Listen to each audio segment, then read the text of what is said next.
Magandang gabi po sa ating lahat. Ating pong basahin ang aklat ng mga awit, kabanatang 145, talatang 1 hanggang 3, na ganito po ang sinasabi.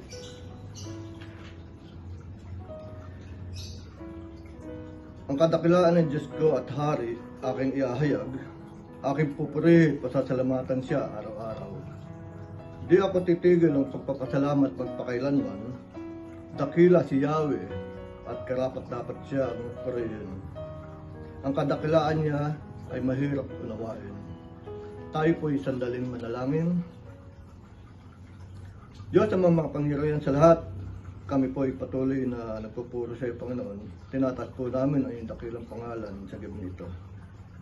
Panginoon, nagpapasalamat po kami sa pagkakataong ito na nagkasama-sama muli kami sa aming pananambahan. Salamat po, Panginoon, sa patuloy mo kaming iniingatan at ginagabayan. Salamat po, Panginoon, sa patuloy na kagalingan ng aming mga karamdaman. Panginoon, sa gabing ito aming nilalapit sa iyo, Panginoon, ang bawat anak mo na may bahagi sa pananambahang ito.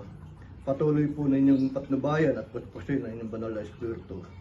Ang kanyang ang kanilang mga buhay, Panginoon, maging ang taong inyong gagamitin sa gabing ito ay upang magpahayag ng inyong banal na salita, naway maging pagpapala po sa bawat isa sa amin. Dalangin din po namin, Panginoon, ang kauisan ng aming pananambahan at ang banal mong espiritu, Panginoon, ang siyang patuloy na pumatubay sa amin. Maraming salamat po, Panginoon, at ang lahat ng ito'y aming dalangin, pangalan ni Jesus. Amen. Amen.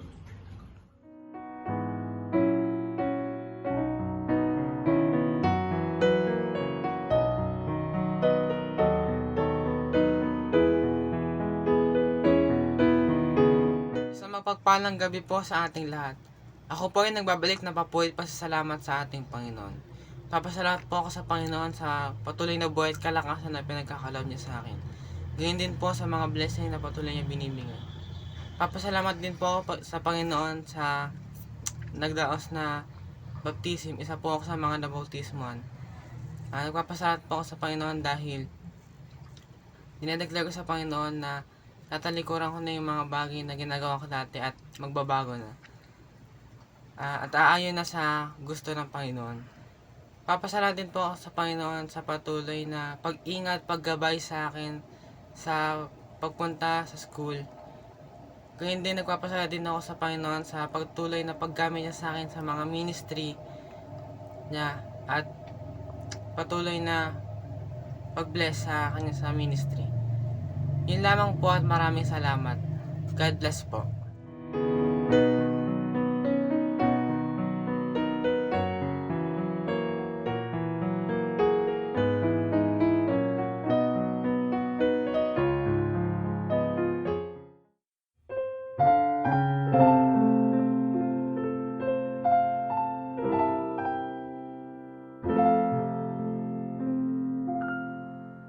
Sa panahon ito'y kailangan si Kristo na maaasahan.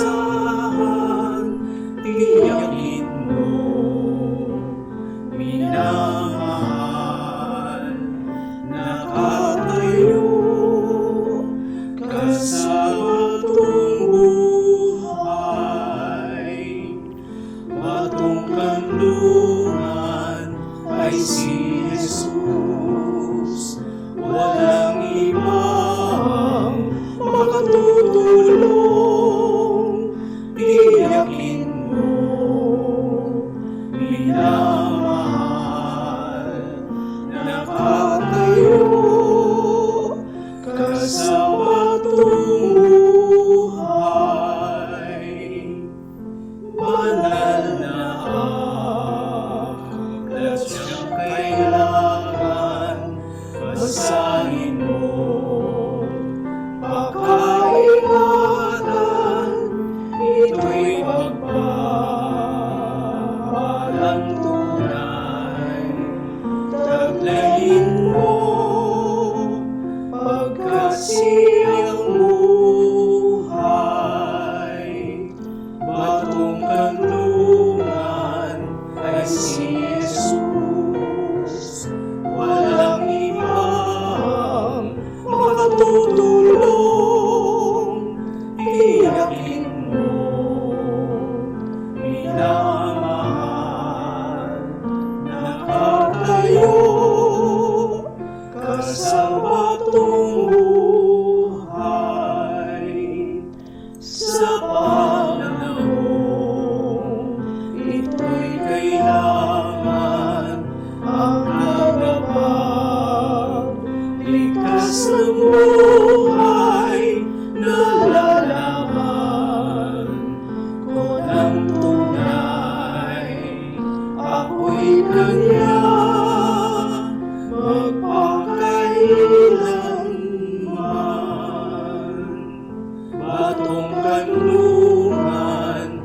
si Jesus. Walang ibang makatutulong, tiyakin mo, minamahal, nakatayo ka sa batong buhay.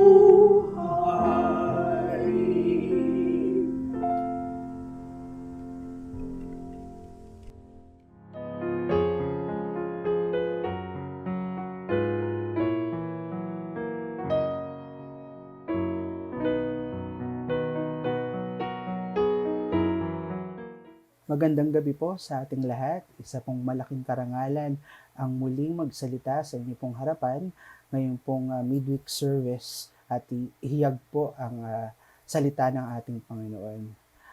Hayaan niyo po akong magpakilala. Ako po ay si Jordan Balida, isa pong diakono sa ating pong Tipas Unida Church. Ako po ay lumaki sa ating pong church mula pa ng DBBS hanggang sa patuloy na nag-aaral ng salita ng ating Panginoon through Sunday School, sa pakikinig ng mga sermon ng ating mga pastor. At ngayon po patuloy na pinagpapala at ginagamit ng ating Panginoon para sa kanyang ministeryo. Ngayong gabi po, ang ating pong pagbubulay-bulayan ay hango din po sa Bible and Reading Reflection ngayong araw na ito, kung saan ay matatagpuan po natin sa Galatia 2 or Galatians 2. Sabi po, Paul's letter to Galatia tells us two things. First, our faith in Jesus saves us. And pangalawa, our works do not. Kaya naman, ang ating pong pamagat or title ng ating pong pagbubulay-bulayan ngayong gabi ay Faith in Jesus Saves Us. Hayaan niyo pong basahin ko ang ating talatang pagbabatayan. Ito po ay matatagpuan po natin sa Galatians 2:16. Ang sabi po, "Know that a person is not justified by the works of the law, but by the faith in Jesus Christ. So we too have put our faith in Jesus Christ, that we may be justified by faith in Christ and not by the works of the law. Because by the works of the law, no one will be justified." Ika nga rin po sa ating sa Ephesians 2:8-9 na lagi po nating naririnig sa ating pong mga pastor na, "For it's by grace you have been saved through faith. This is not from yourself. It is a gift of God, not by works, so that no one can boast." Sa susunod po na mga minuto, patuloy po nating hihimayin or malalaman po natin ano po nga ba yung sinasabi ng ating Panginoon sa pamamagitan ng letter ni Paul sa mga taga-Galacia.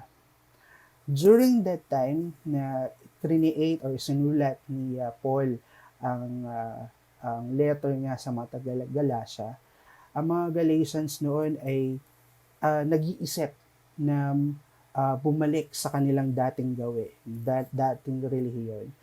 There are people as well, or there are Galatians na nag-iisip na bumalik sa kanilang dating gawi, or may mga iba na gusto na nakabalik na.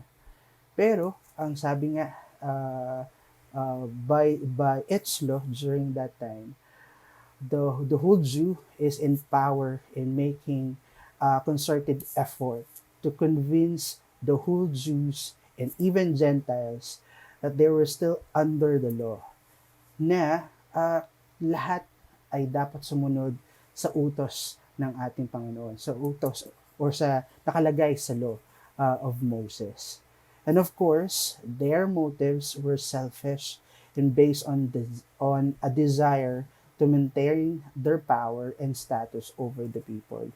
Nakita po natin yan during the Old Testament, kung paano po nakontrol ng mga Jews, yung desire ng mga tao na sumunod talaga sa kautusan na ibinigay sa kanila. Sa buong Galatia po, as you read Galatians, yung buong um, theme po ng buong Galatia ay dalawa po. Una, the law was insufficient to take away our sins. Pangalawa, it is only through faith in Jesus that we can be reconciled with God. Pagtuunan po natin ng pansin yung unang puntos po na the law was insufficient. Hindi po siya sufficient. Ano po bang other word ng sufficient po, no? Or hindi siya enough. Ayan. So, the law was an important part of God's plan. So, hindi po natin maikakaila yun. From the time that God presented the law through Moses until the end of Testament, they are abiding the law, diba? Pero nakita din po natin all throughout the history, it had its own limitations. Kaya naman, while it made us aware of our sins, it could not and does not reconcile us with the Lord. Nakikita po natin yung mga kamalian natin. Nakikita po natin yung mga kasalanan po natin. But there's no bond or there's no, parang wala pong tali na nagkukonekta pa rin po sa ating Panginoon. At kitang-kita po natin yan sa mga verses na sinabi po sa New Testament. Una po, sa Romans 3:20, sabi po, because by the works of the law, no flesh will be justified in His sight. For through the law comes the knowledge of sin. Pangalawa po, sa Hebrews 10:4, it is impossible for the blood of bulls and goat to take away sins. Usong-uso po during that time yung pag-aalay ng mga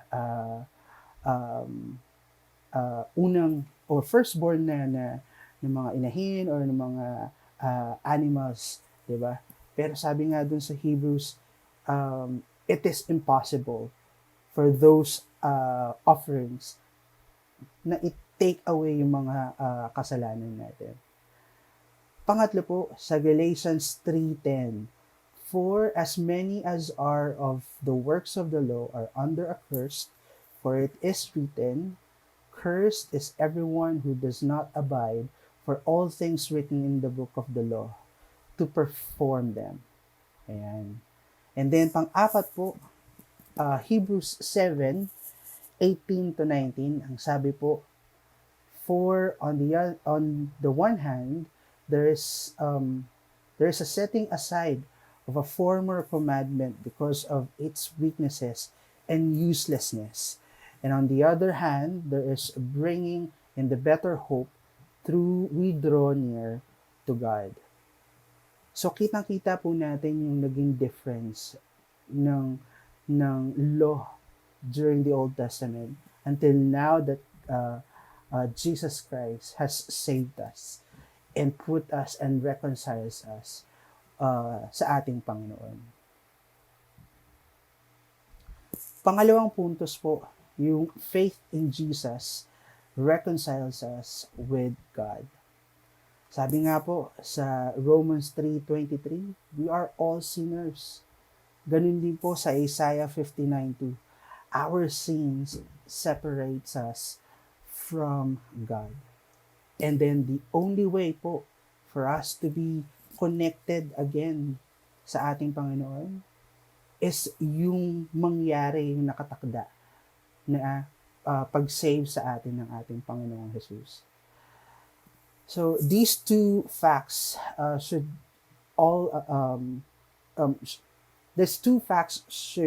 give all of us reason to pause, and we do not want to be separated from God. Thankfully for us, God loves us despite our sins. He loved us enough to send His Son to pay the price of our sins for us. Siya yung nagpakahirap sa Kalbaryo.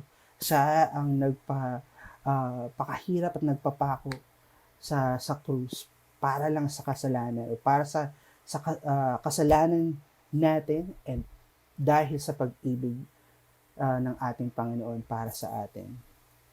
And when we put our faith in Jesus, that's the time that He reconciles us to His Father. Ang ating Panginoon ang siyang tanging daan, the way, the truth, and the life. Makikita po natin sa Romans 3:23, "For I have sinned and fall short of the glory of God, being justified as a gift by His grace through the redemption which is in Christ Jesus." Ganun din po sa 1 John 1:7, ang sabi po, "If we walk in the light as He Himself is in the light, we have fellowship with one another. And the blood of Jesus, His Son, cleanses us from all sin." Kitang-kita po natin yung difference na ito, na tanging pananampalataya natin sa ating Panginoon, ang tanging magbubuklod sa atin, sa ating Panginoon. Faith in Jesus saves us. And since all of us sin and fall short of the glory of God, it is through God's grace that we can be redeemed by the precious blood of His Son.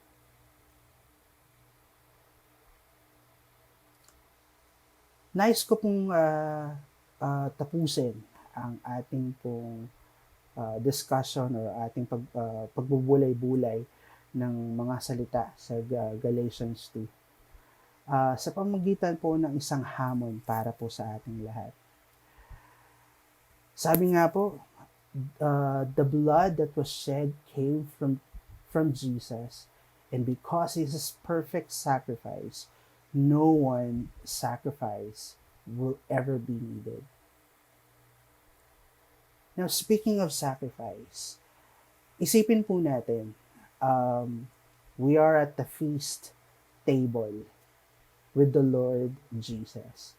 Isipin po natin, tayo po yung 12 alagad na kasama ng ating Panginoong Jesus na kumakain.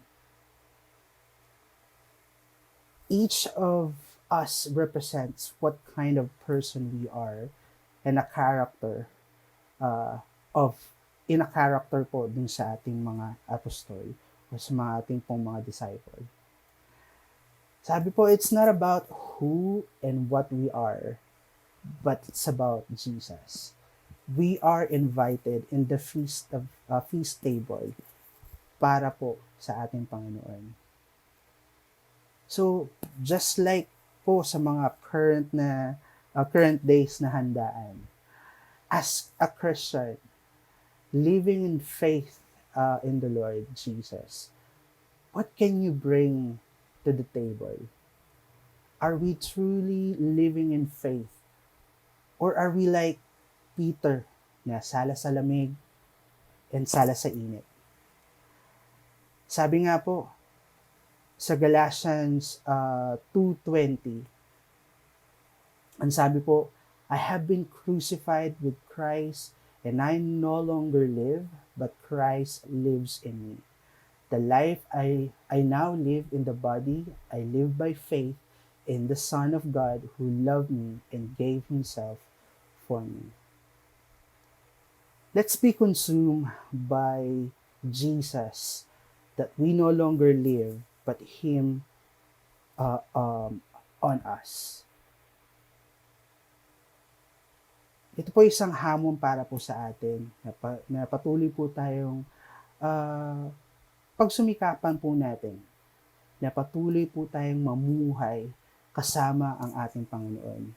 Ngayong tinanggap po natin ang ating Panginoon bilang Savior, at hindi lang po Savior, but but bilang Panginoon ng buhay po natin. Tayo pong lahat ay manalangin. Panginoon, maraming pong salamat sa inyo pong mga salita ngayong gabi.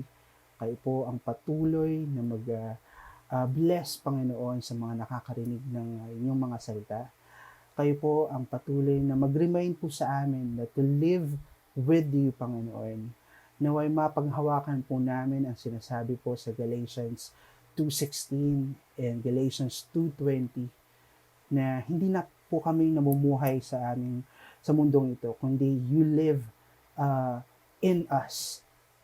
Na kayo po ang patuloy na mamunga sa aming mga puso at mga buhay.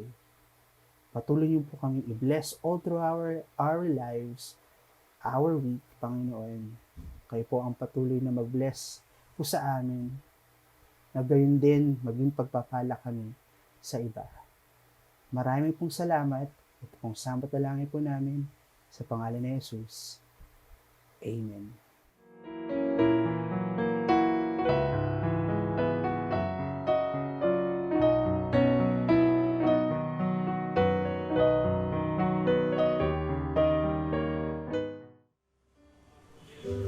Isang magandang gabi po sa ating lahat. Sama-sama po tayo kumawit at magpuri sa ating Panginoon.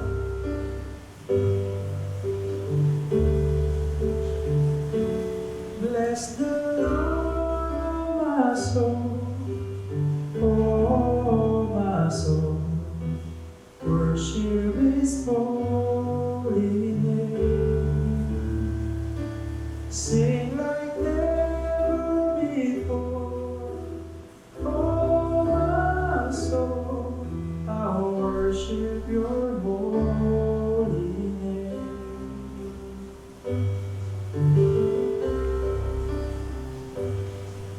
The sun comes up, it's a new day dawning. It's time to sing our song again.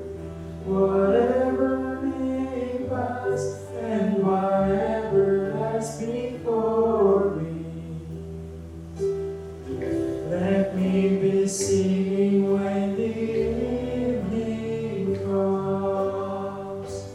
Bless the Lord, oh my soul, oh my soul, worship His holy name. Sing like never before, oh my soul, I worship Your holy name. You're rich in love and You're slow to anger. Your name is great and Your heart is kind. For all Your goodness I will keep on singing. 10,000 reasons for my heart to find. Bless the Lord, oh my soul, oh my soul, worship His holy name. Sing like never before, oh my soul, I worship Your holy name. Bless the Lord, oh my soul, oh my soul, worship His holy name. Sing like never before, oh my soul, I worship Your holy name. On that day when my strength is failing, the end draws near and my time has come. Still my soul and sing Your praise unending. 10,000 years and then forever.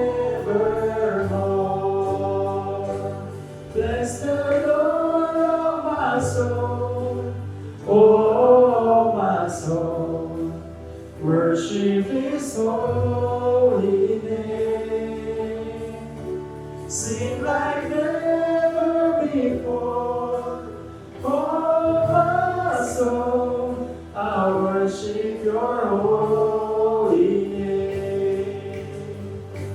Bless the Lord, oh my soul, oh my soul, worship His holy name.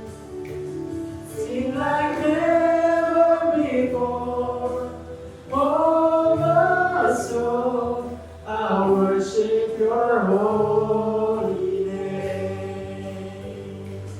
Lord, I worship your holy name. I worship your holy name.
Sabay-sabay po nating basahin mula sa Santiago 5:13 hanggang 15. Nahihirapan ba ang sinuman sa inyo?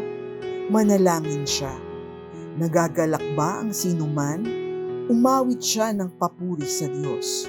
Kung kayo ay may sakit, ipatawag ninyo ang mga pinuno ng iglesia upang ipanalangin kayo at pahiran ng langis sa pangalan ng Panginoon. Pagagalingin ng Diyos ang may sakit dahil sa panalangin may pananampalataya. Palalakasin siyang muli ng Panginoon at patatawarin ang kanyang mga kasalanan.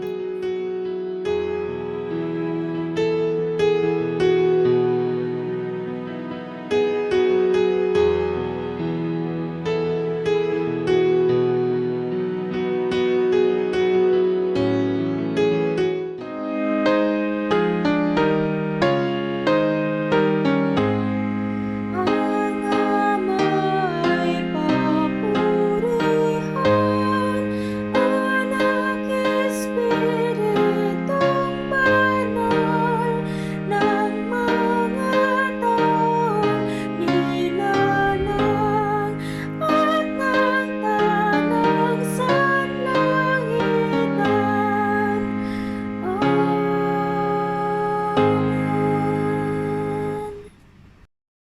patuloy kaming sumasamba, Ama, at sa pagkakataong ito naman, igawad mo ang iyong makapangyarihang bendisyon.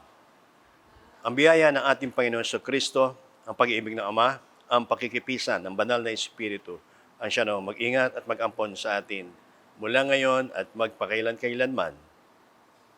Amen.